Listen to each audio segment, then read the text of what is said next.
Welcome everyone. This lecture is going to cover the peer review for major essay 2. Some of the things that we're going to be covering in this lecture include thesis statements and topic sentences and how they relate to one another, the scaffold of the outline, which includes required content for the essay, a reminder on P's body paragraphs and what you should be focusing on there, as well as some details of the peer review. So some things that I would like you to specifically look for in not only your peer drafts, but yours as well. Okay, so let's get started.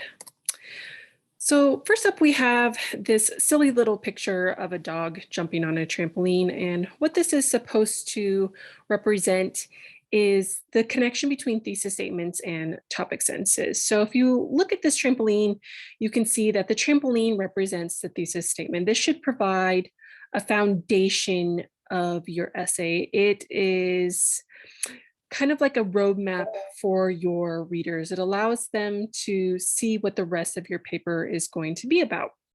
Okay, and then you have this dog jumping. You can see that it never really lands in the same place, right? It lands on different places in the thesis statement. That's kind of what topic sentences do. They bounce off of the thesis statement idea, and they kind of touch on different parts of the thesis statement at different times, right? So in this case, our thesis statement is going to focus on telling us what strategies you're going to use in your rhetorical context. And then your topic sentences are going to focus on one strategy at a time. So each topic sentence should focus on one strategy at a time. Okay, so if you look back at your outline, you'll see that there are required body paragraphs for this essay. You are required to talk about 5 different strategies, right? And those strategies include ethos, pathos, logos, one helpful strategy, and one pitfall to avoid. Just as a reminder, those don't need to be in any specific order. I encourage you to kind of put them in whatever order you feel like best helps the flow of your essay. For example, a lot of people like to put ethos and logos together or one right after the other because they are very similar to each other, right? So you might have a paragraph on logos and talk about the different sources that you would cite within your argument. And then the next paragraph could focus on ethos and how you're going to establish your credibility by choosing sources that are highly credible, right? Something along those lines. Okay, so kind of look for those connections between ideas when it comes to the strategies, and then you can kind of move your paragraphs around to see what best flows together. Okay. One major focus that I would like you to have on your essays, and something that I'm really going to focus on when I'm grading these essays, and something that you should be focusing on in your peer reviews, is using P's body paragraph. So just as a quick reminder, that's the main point of the paragraph. It's your topic sentence for this essay. That's going to be focusing on you identifying the strategy that you'll be discussing in that paragraph. For the evidence, you're going to provide evidence to prove your main point. This can come in the form of quotes, data, examples from a source, or your own experience. For this essay, we're really focusing on including evidence from sources, right? We've done all of those readings. You're going to be pulling from those sources and quoting from those sources. So I'd really like you to try to do that in this essay for each of your body paragraphs. Try to pull a quote from the sources that we went over in the readings. So for analysis, you're going to explain how the evidence supports the point.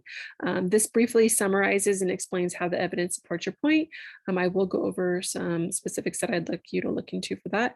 And then the summary, this is just to wrap up your paragraph, right? And really all it does is it reinforces the main idea of the paragraph, or it kind of just makes a connection back to your thesis.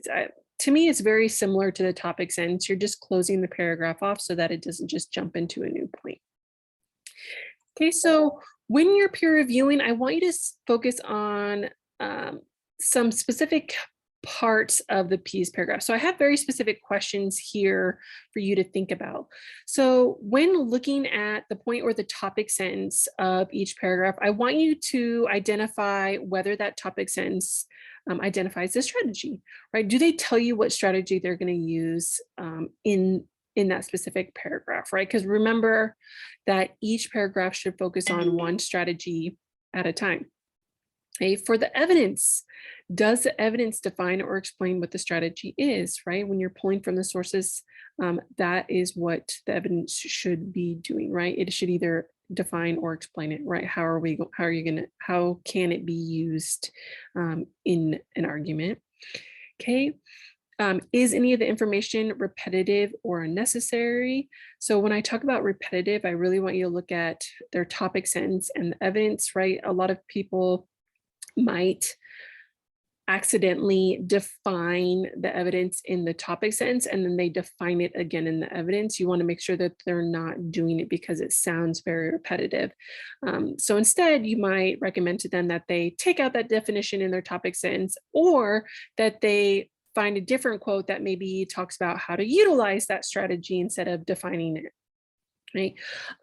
When we talk about unnecessary information, this is when it comes to like long quotes. A lot of the times we don't need all of the information in a quote. And you can actually eliminate it and use the ellipses to take out that unneeded or unnecessary information. For example, a lot of the explanations for how to use ethos, pathos, and logos, they list out a lot of different ways to establish each of those appeals. But if you're really only focusing on like one or two of those things, you don't need the entire list. You only need to present the one or two that you plan on discussing. So you can eliminate the ones that you don't plan on talking about by just using those ellipses. So that's what I'm talking about again there for that repetitive and necessary. Or maybe they only give you a small snippet of a quote and you really needed more information. If that's the case, make sure you let them know about that as well. Also, I want you to check, are they citing their sources, right? Are they introducing with signal phrases?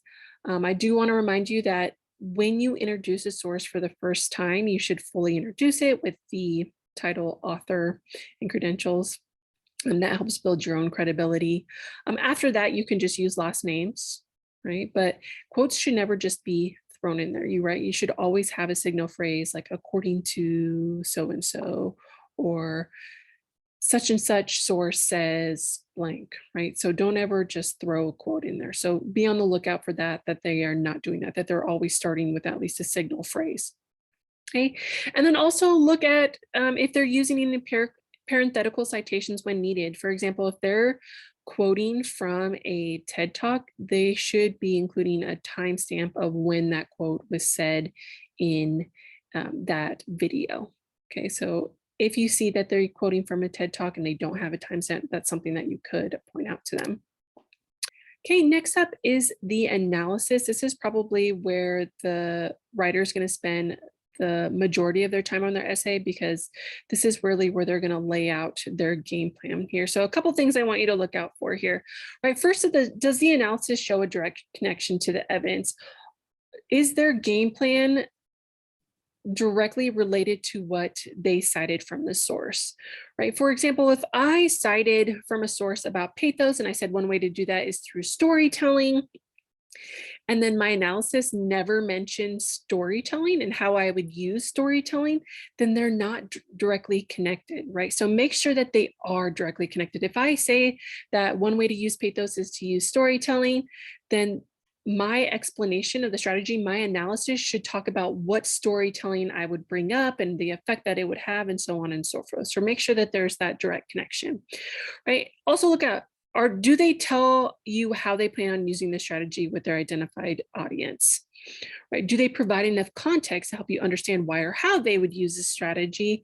And do they analyze how effective they think this strategy will be? So what I'm really looking for is that this person is really being thoughtful and strategic when it comes to utilizing this strategy. So they're talking about specifically what they would do and why they would do that, especially related to that audience, right? How is that going to end up affecting that audience? What's the outcome going to be? Okay. And then the so what and summary, do they include that summary sentence that summarizes the paragraph? Again, it should be very similar to the topic sentence, not exactly the same, but similar, right? They're summarizing it, kind of talking about the overall significance of it, bringing closure to that paragraph. Okay, now that we've gone over all of those questions, I want you to use those questions to really help try to provide more specific suggestions for your peers.